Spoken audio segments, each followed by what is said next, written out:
Hello and welcome to Leonard Cheshire Archives Resonate podcast. Thank you for tuning in. We hope you stick with us and enjoy this short series.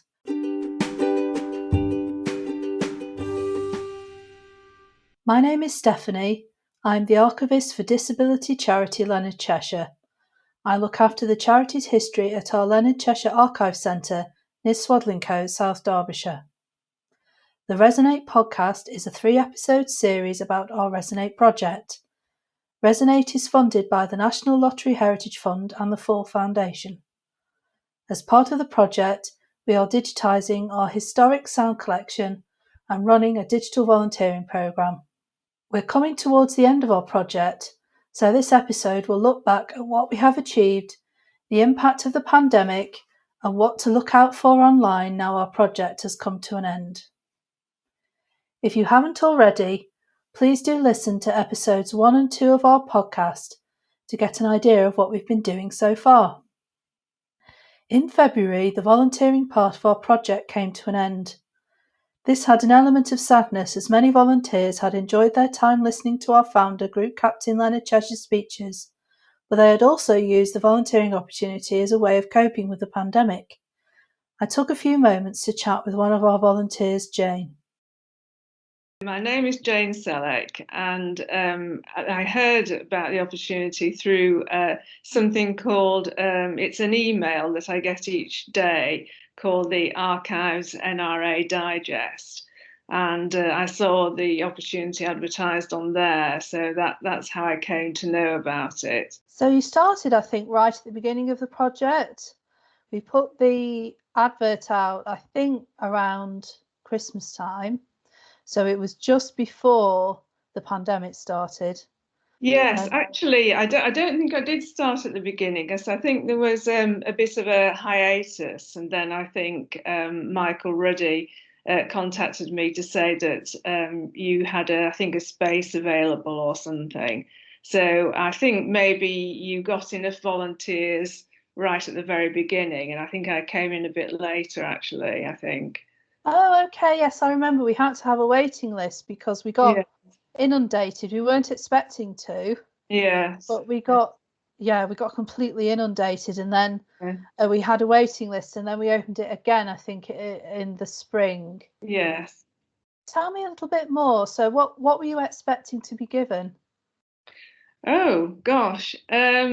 I suppose I was expecting recordings, but obviously I didn't know kind of what format they would take, what would be the main subjects discussed in them. It's been an eye opener, really. This is the sort of variety of topics and things that have come up. So I mean, it's been very instructive, sort of learning about Leonard Cheshire's life and all the different facets to that, and the kind of things he said, the kind of person he was.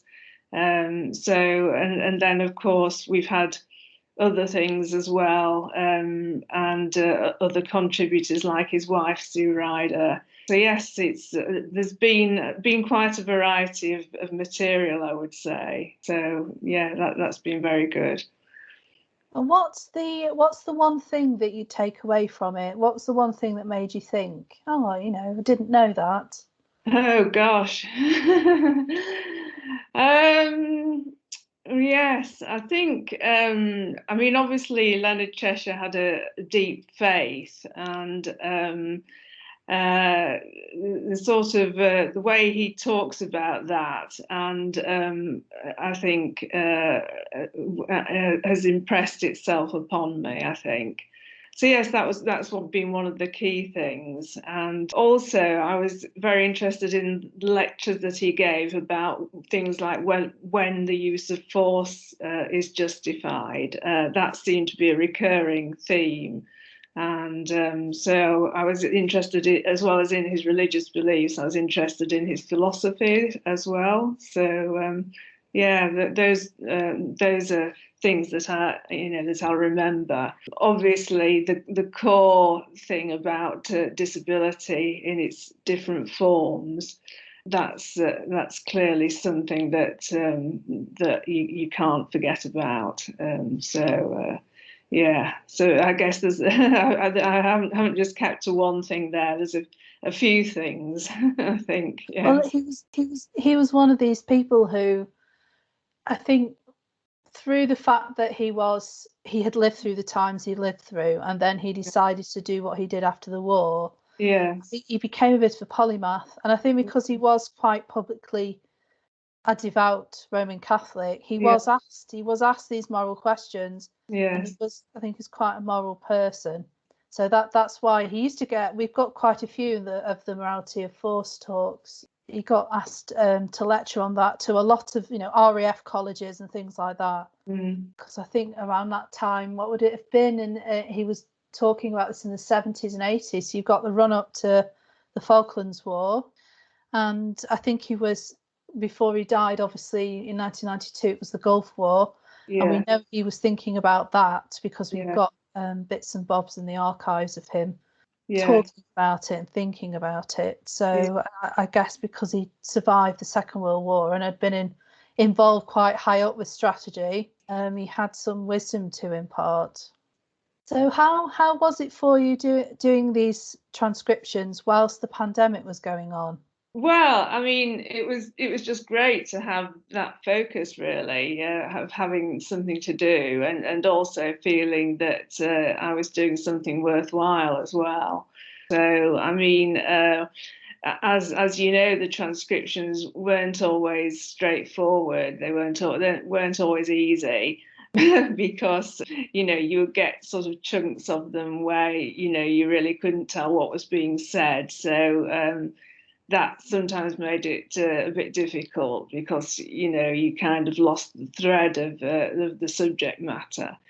So yes, technically the recordings presented various challenges, but that was all part and parcel of the fun, I suppose. Yeah, I Yeah. think you've got to have that kind of mind where you want to solve the puzzle Yes, yes. and you think, Yeah, I do know what they're saying. I can work this out. yeah, Sometimes it's impossible. But yeah, I've been amazed by how dedicated all the volunteers have been, yeah, and um, they haven't, they've relished challenges, because some of the records we have are quite challenging because yeah, they're bits of soundtrack that yeah, Leonard's made in a film, or they're a voice note to one of his secretaries, followed by a bit of a church service, yes, as well as these more formal speeches. So it has been a yeah, bit random, but yes,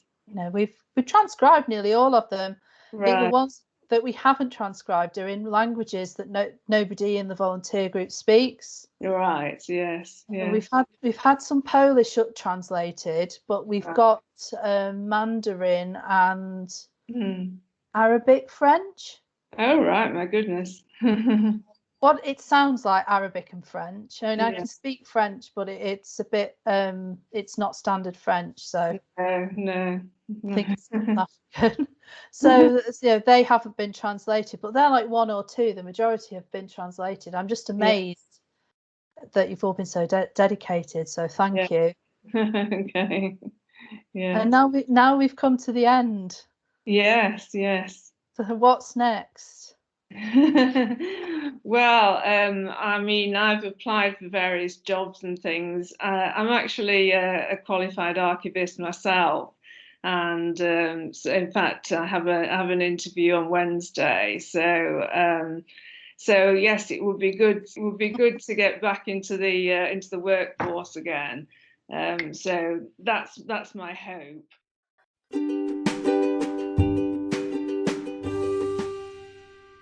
The pandemic has brought with it other challenges. A lot of the activities we had in our activity plan had to be cancelled or changed altogether, and involved a lot of creative thinking. By November 2020, when it seemed very likely our exhibition was not going ahead in the new year, with the help of our colleagues at Leonard Cheshire, we held a live Zoom webinar on Remembrance Day instead. We chose Remembrance Day because we had an emotive sound tape of the founder, talking about what Remembrance Day meant to him. He was a war baby, born in 1917 when his father was away serving, and came to adulthood as the Second World War began. Today is Remembrance Sunday, the day on which the nightmare of world war and the dream of world peace confront each other in the silence of our hearts. There, in the inner sanctuary of our being, and alone with our personal memories, we strengthen our resolve to make the dream more the reality and the nightmare more securely locked away in the prison of the past, but without lowering our guard against a possible future aggressor. As we prepare for this inner face-to-face, let us not forget that ours is a century which brought world war into being, and Europe the continent which twice unleashed it upon mankind. Both wars had a significant impact on him. This event was a great success for a first attempt with nearly 100 attendees. You can view the recorded webinar on our website.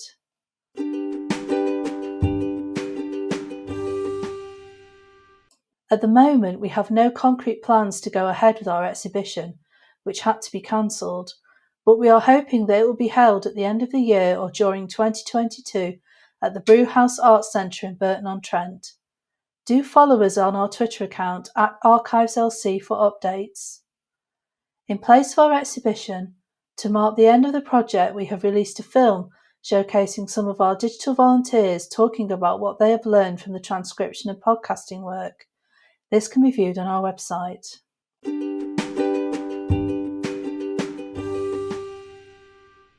Altogether, the volunteers contributed over 1,000 hours of volunteering time and have transcribed over 240 of our sound tapes.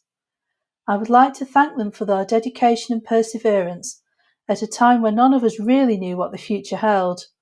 The successful completion of transcribing our sound tapes is a real achievement. Aside from this podcast, the final bit of work to complete is adding a selection of our digitised sound tapes to our website for people to view. This work is ongoing, and there are 16 recordings already available for you to listen to on our website. They are in captioned YouTube films, which have been checked and corrected by our volunteers, and I'll be adding more over the next few weeks. The tapes we have made available online are speeches by Group Captain Leonard Cheshire and his wife Lady Sue Ryder, talking about their work towards an inclusive world for everyone. Since Group Captain Cheshire offered his home in 1948 to a disabled man unable to find a place to live, Leonard Cheshire has been supporting disabled people. In the UK and around the world, they work with partners to open doors to opportunity. They work hard to break down barriers that deny disabled people their basic rights.